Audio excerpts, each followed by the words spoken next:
শুনলাম কে একজন নামকরা কেরেস্তান আসছেন মন্দিরে, তো তার জন্যই নাকি এইসব এই ছাইপাশ আনানো হচ্ছে, আর তার জন্যই নাকি এসব ছাইপাশ আনানো হচ্ছে। এসব ছাইপাশ এলে তো 5 জন 5 কথা বলবে দাঁড়িয়ে বাবু। ছোট ঠাকুর এই অন্যায় কি করে মানবে বলতো তারিকা? আমি তোকে বলছি তুই মাইকেলকে আসতে বারণ কর। কিন্তু মাইকেল মধুসূদন দত্ত তো এসে পড়েছে মাই ফ্রেন্ড।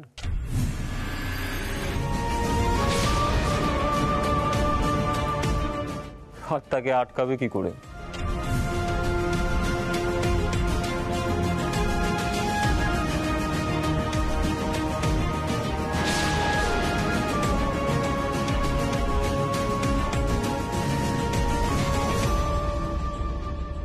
আসুন আসুন, ভেতরে আসুন।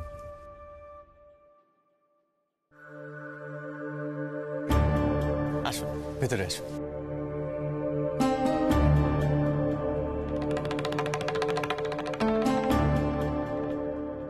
দ্বারিকানাথ বাবু, আমি যেখানেই যাই লোকে মনে করে আমাকে না আসতে বললেই হয়তো ভালো হতো, তাই লজ্জিত হবেন না। না না, তেমন কিছু নয় মাইকেল। আসলে সকলেই কিন্তু আপনি আসবেন দেখে উদ্বিগ্ন। নোটিশ এসে গেছে, সাহেব কোম্পানিরা জমি দখল শুরু করে দিয়েছে, বারুদ ফ্যাক্টরির সাহেবরা। আমি তো আপনাকে সবটাই জানিয়েছিলাম। সব মিলিয়ে ওই আর কি। আপনি দাঁড়িয়ে আছেন কেন? আপনি বসুন বসুন।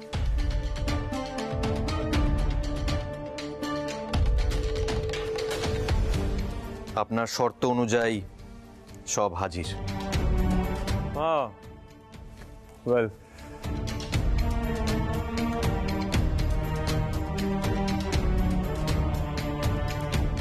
মিস্টার বিশ্বাস, আমি যে আপনাকে অনুরোধ করেছিলাম যে একবার ওই উন্মাদ সাধকের সঙ্গে সাক্ষাৎ করতে চাই, তিনি কোথায়? এনাদেরকে তো দেখে মনে হচ্ছে না যে এনাদের মধ্যে উনি উপস্থিত আছে। হ্যাঁ, আপনি ঠিকই ধরেছেন। অরিদে ঠাকুর, তুমি দয়া করে একবার ছোট ঠাকুরকে ডেকে আনো না। তুমি বলো যে আমি অনুরোধ করেছি ছোট ঠাকুরকে এখানে আসার জন্য। যাও।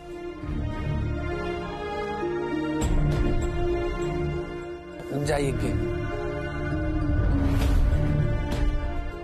মাইকেল, আমি আপনাকে আমার পরিবারের সাথে একটু পরিচয় করিয়ে দিই। এ হলো আমার দাদা রাঘবেন্দ্র আচার্য, আরও হলো আমার ভাই গণেশচন্দ্র আটা। মিস্টার বিশ্বাস, আমার যা ধারণা আমার উপস্থিতিতে ওনারা যথেষ্ট বিব্রত,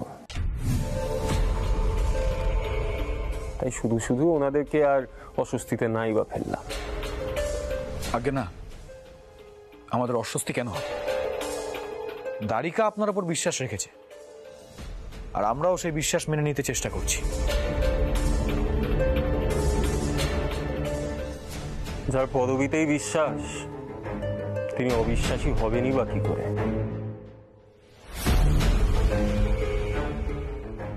আমি কইছি তোমারে, দুয়ারি বাবু কইছেন, তুমি চলো দেখিনি। ঠিক আছে, চাপ দেখে নিচ্ছি। ছোট ঠাকুর, এসো এসো এসো, ভেতরে এসো।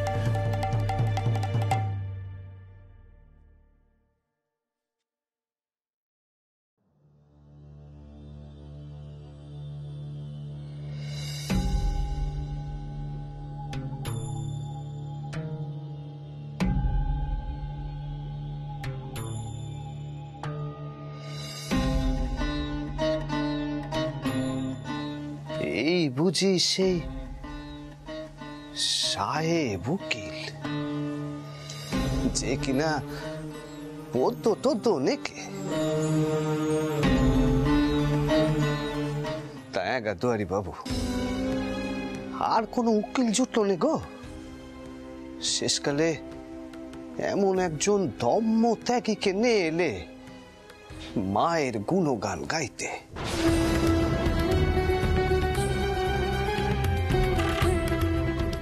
মায়ের মর্ম কি বুঝবে এই সাহেব?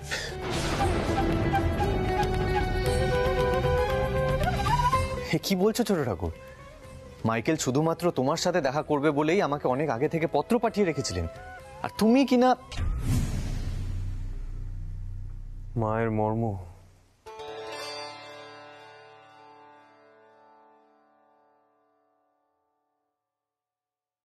তা কিভাবে বুঝবো মায়ের মর্ম?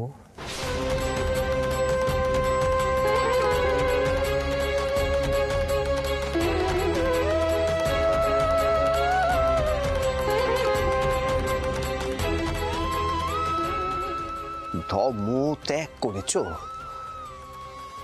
আর কি করে বুঝবে? ত্যাগা কেন চাললে নিচে ধর্ম? হাঙ্গার, খিদে, মনের খিদে।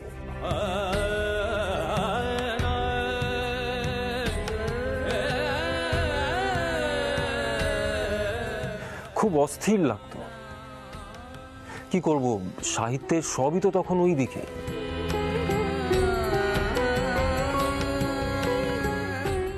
আর বলুন তো, মনের খিদে না মিটিয়ে বাঁচা যায়?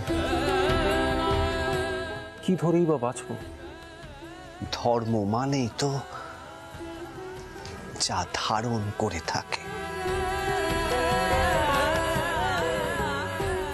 তুমি পণ্ডিত মানুষ, আমি মুখ্য সূক্ষ্ম, আমি শুধু এটুকুই বুঝি না।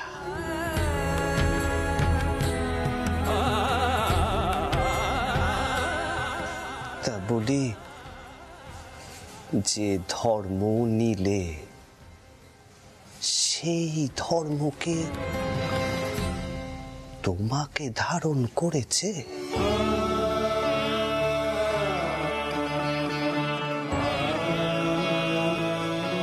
এখনো তো অস্থির হয়ে আছো গা।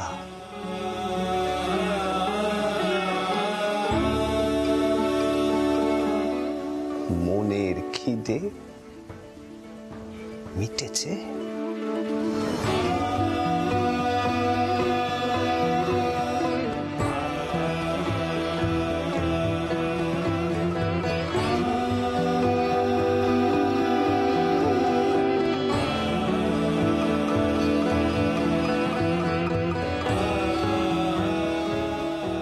না, মেটেনি।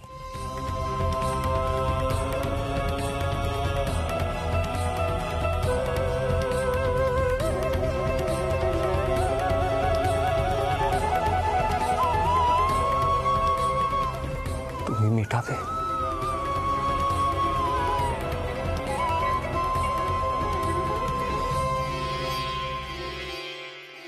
পথ দেখাবে আমাকে?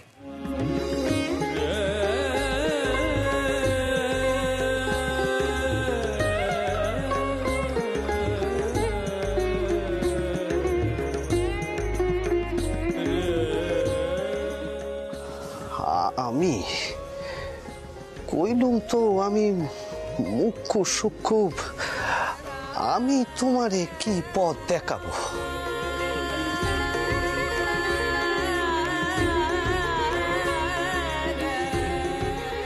হ্যাঁ, আমি একখানা গান গাইতে পারি, তাতে যদি তোমার মন শান্ত হয়।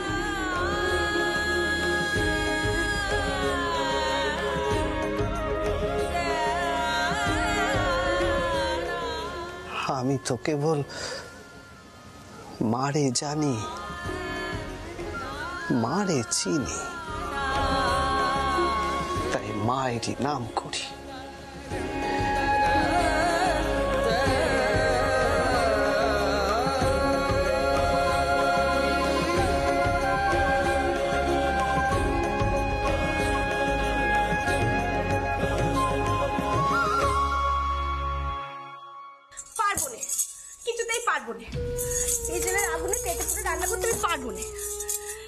এদিকে আবার মাসিমণি মুখের উপর কথা কইলে আমি খারাপ হয়ে যাব। কি বলেছিল? বলেছিল বিয়ের পর আমাকে রাজরানী করে রাখবে। এই রাজরানী করে রাখা চিনি? বোকার মতন কথা কয় না তো। শোনো দিদি, ভালো করে রান্না বান্না করতে না পারলে স্বামীকে আঁচলের মধ্যে বেঁধে রাখবে কি করে? শুধু রূপ দিয়েই তো হবে না গো, হাতের জাদুখানাও তো দেখাতে হবে নাকি? কইছিস? আমি কোনো কালে এসব রান্না বান্না করেছি নাকি? রান্না বান্না করলে যদি আমার রূপকার নষ্ট হয়ে যায়, তিনি আমার দিকে দেখবেন নাকি? তখন আমার এই অবস্থা কনকের মতো হবে।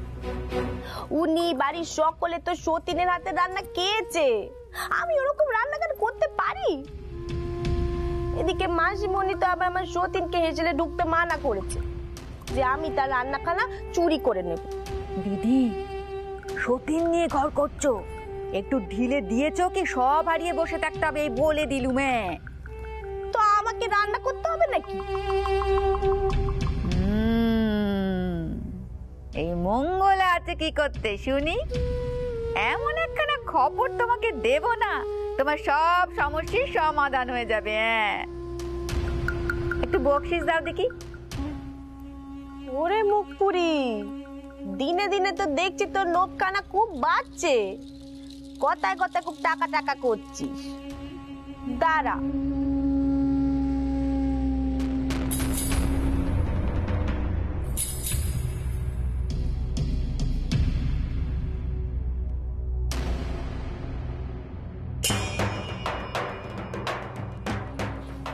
এনে ধর, এবার বল কথা খান।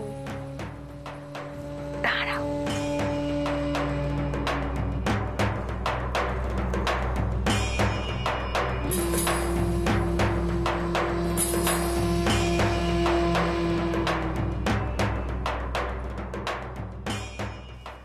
শোনো দিদি, তোমার সতীন আজকে বাড়ির সকলের জন্য গোপনে রান্না করবে, আমি শুনে এলুম।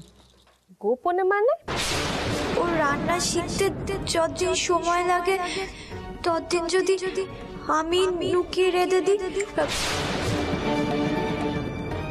যদি তোমরা অনুমতি করো।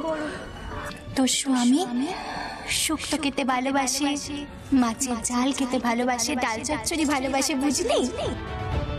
এবার যা দেখিনি মন দিয়ে দেনার জন্য রাত।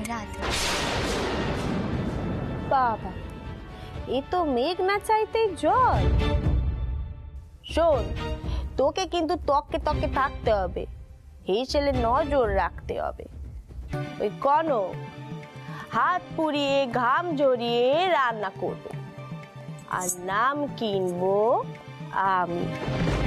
স্বামীকে যেন তেন প্রকারে আঁচলে বেঁধে রাখবে এই সুবাসী।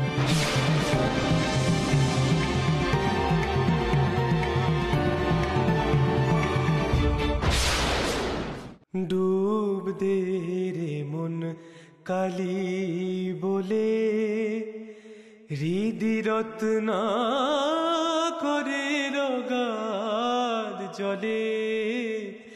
ডুব দে রে মন কালী বলে।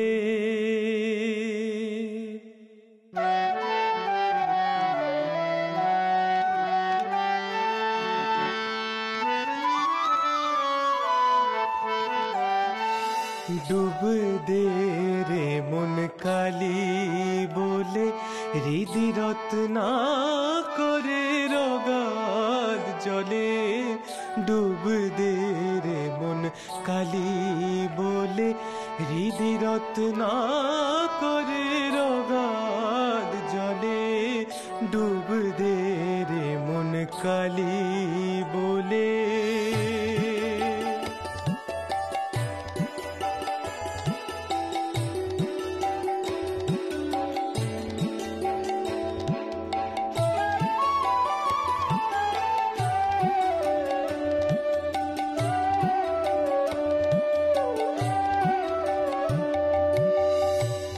রত্নাকর নয় শূন্য কখন, দু চার ডুবে ধন না পেলে।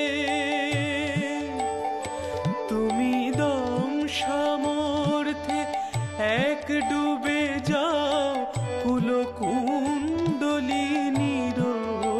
কুলে। তুমি দম সামর্থ্যে মনরে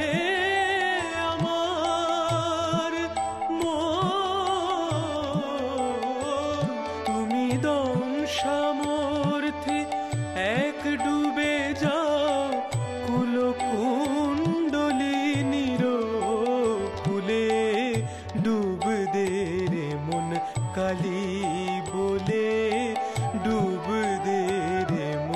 কালী বলে।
রতন মানিক কত পড়ে আছে সেই জলে, রতন মানিক কত পড়ে আছে সেই জলে।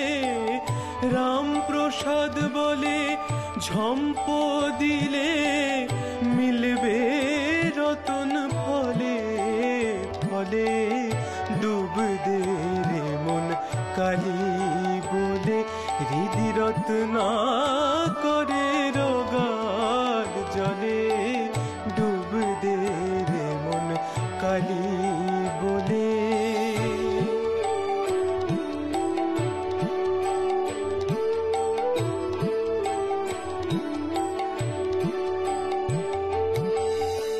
ডুব দে রে মন কালী বলে।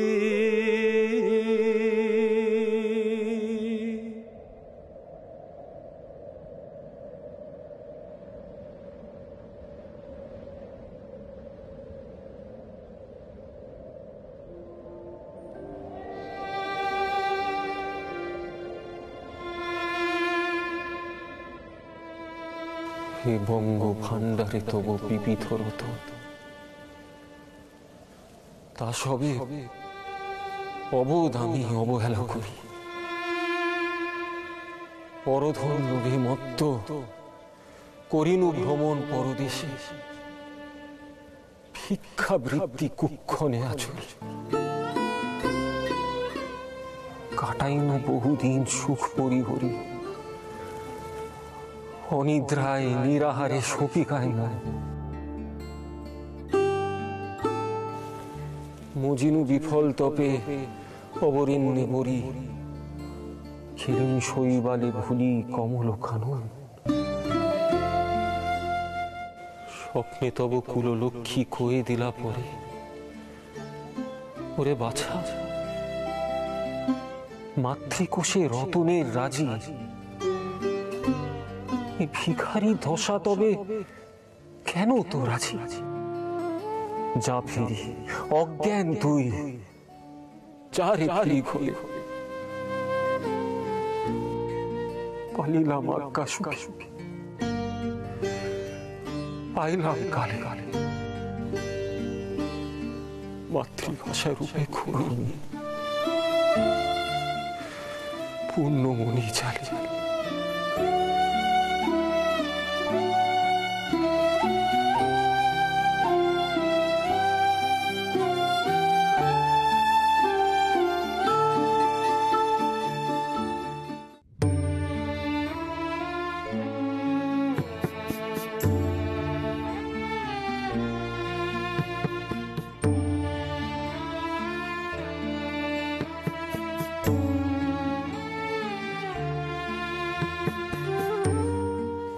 বিশ্বাস।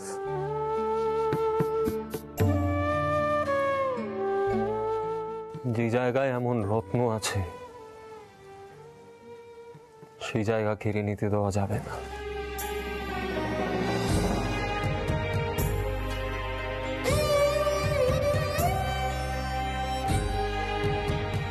আপনি আমাকে সমস্ত নথিপত্র দেখান।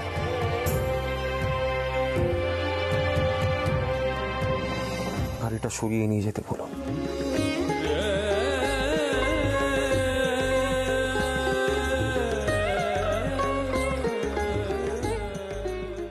আজকের মতো মনের খিদে মিটে গেছে। ওই উন্মাদ মানুষটির সাথে দেখা করি।